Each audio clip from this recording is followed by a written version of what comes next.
Ali Salim, atafuatiana na Mheshimiwa Mariam Said Khamis. Tukiwahi kutokana na muda, Mheshimiwa Juma Thabit Kaponda ajiandae.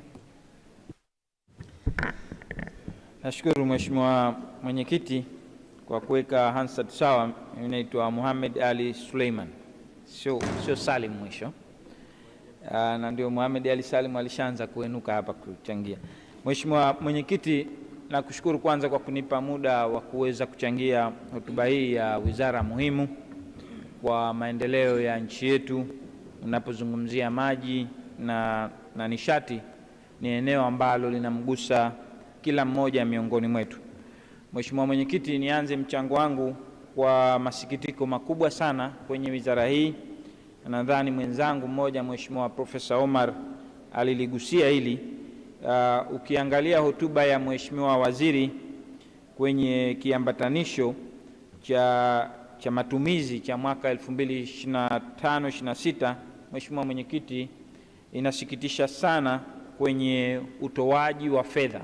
Na masikitiko haya tunailenga zaidi Wizara ya Fedha, na siwaoni hapa Wizara ya Fedha, lakini kwa kweli salamu hizi ziwafikie, kwa sababu hapa tutawalaumu wizara hii na wao hawana la kufanya juu ya jambo hili. Ukiangalia Mheshimiwa Mwenyekiti, kwenye mwaka wa fedha uliopita kwenye program kuu ya usimamizi wa huduma za maji, ukiangalia OC ambayo walipatiwa idara ya maendeleo ya maji, walipangiwa kupata OC ya bilioni 543, lakini mwisho wa siku mpaka kufikia Machi wamepata milioni 144, sawa na asilimia 26.6.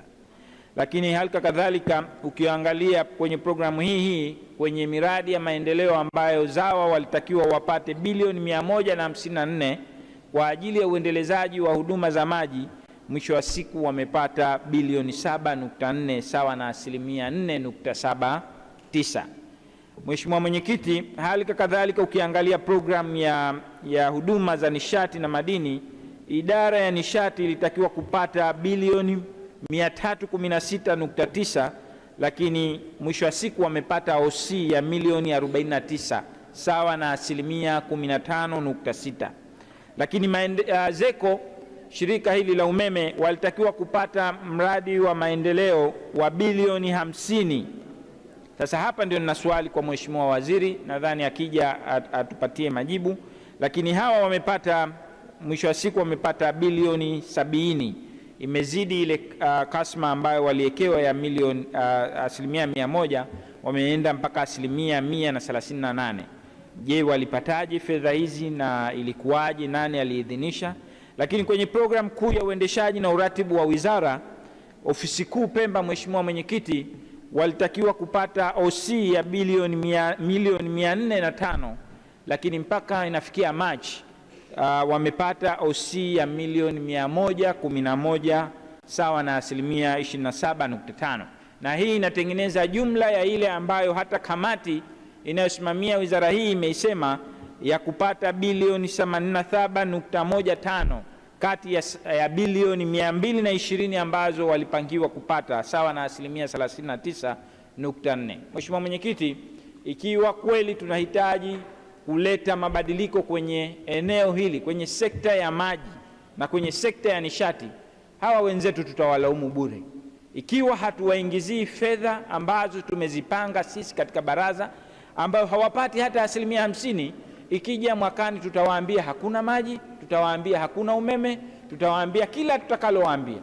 Sasa ikiwa kweli tunataka tuwafanye wawe accountable kwa kile ambacho wanatakiwa kufanya, tuwapatie fedha zile ambazo tunazipitisha katika baraza hili. Mheshimiwa Mwenyekiti, nichangie kwa uchache sana maeneo mawili kwenye programu ya usimamizi wa huduma za maji, na hapa zaidi nizungumzie eneo ambalo wenzangu wamezungumzia. Mheshimiwa Mwenyekiti, ukiangalia katika eneo la huduma za maji kwa mwaka huu wa fedha, na ukienda kuangalia hotuba ya Mheshimiwa Waziri, wana miradi takriban 13, na katika miradi yote ambayo imeainishwa, miradi 10 nazungumzia masuala ya huduma za maji.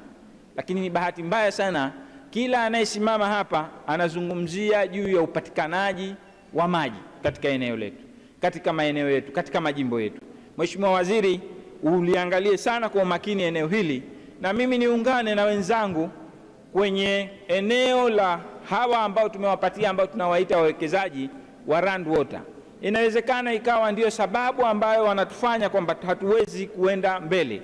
Mheshimiwa Mwenyekiti, mimi nakumbuka wakati Rand Water wanapewa contract hii ya miaka 10, tuliambiwa kwamba watakuja na rand milioni 800 sawa na dola milioni 45 za fedha za Kimarekani.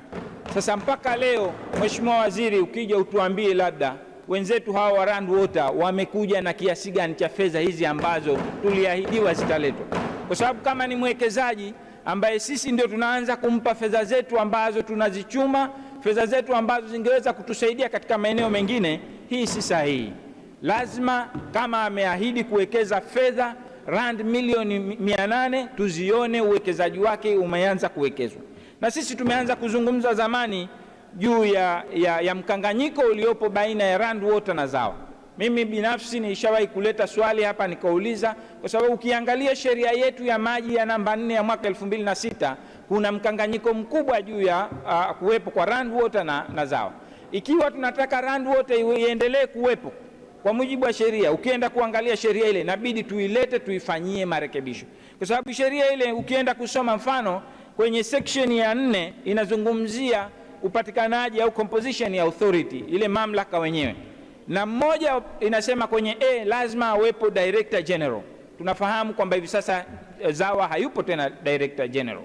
Sasa ukiangalia kuna mkanganyiko wa maeneo mengi ambayo yanahitaji kufanyika mabadiliko, lakini kiujumla ni kwamba kampuni hii inaonekana kwamba imeshindwa kufanya kazi, na mimi ni washauri wizara mchukue ushauri wa waheshimiwa wengi, mulifanyie kazi. Mkiona kwamba jambo hili haliwezekani, basi muachane nayo. Kampuni ziko nyingi, na hata hao wenzangu wamesema, ukiangalia kwenye profile, ukienda kupitia profile zao kwenye jimbo la Gauteng kule nchini South Africa, unaona kwamba Rand Water wenyewe kuna mashaka makubwa kwenye utoaji wa huduma, hata kama ni moja ya kampuni kubwa za utoaji wa huduma za maji, lakini bado kuna mashaka makubwa kwenye utoaji.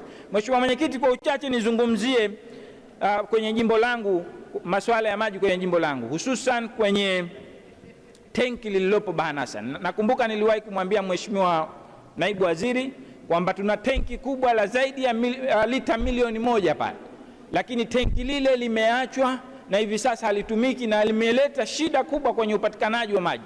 Na tenki lile lingetumika, lingeweza kupunguza gharama kubwa ya serikali wanayotumia, na lingeweza kuongeza ufanisi wa upatikanaji wa maji katika eneo zima la Mtambwe, eneo zima la jimbo la Mtambwe, lakini na maeneo ya jirani ya majimbo ya jirani.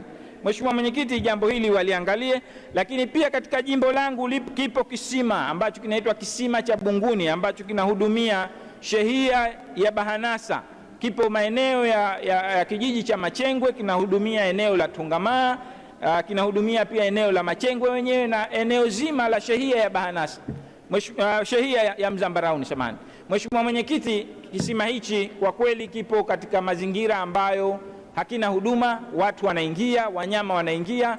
Ni muhimu sana wizara waende waangalie eneo lile na walipatie ulinzi ikiwezekana, ili liwe salama kwa maendeleo ya wananchi. Mheshimiwa Mwenyekiti, kwa uchache sana nizungumzie eneo la usimamizi wa huduma za nishati. Na hapa Mheshimiwa. Asante. Na hapa nizungumzie ZECO.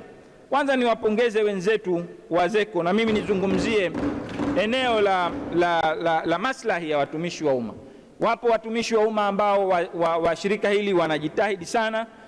Mimi binafsi nimewahi kumpigia mtu simu usiku saa 5 akaniletea mtu, Engineer Yusuf ni mmoja ya wanaofanya kazi nzuri sana, na usiku huo waliniletea mtu nikapata huduma, alhamdulillah, nashukuru. Sasa Mheshimiwa Mwenyekiti, tuangalie maslahi yao.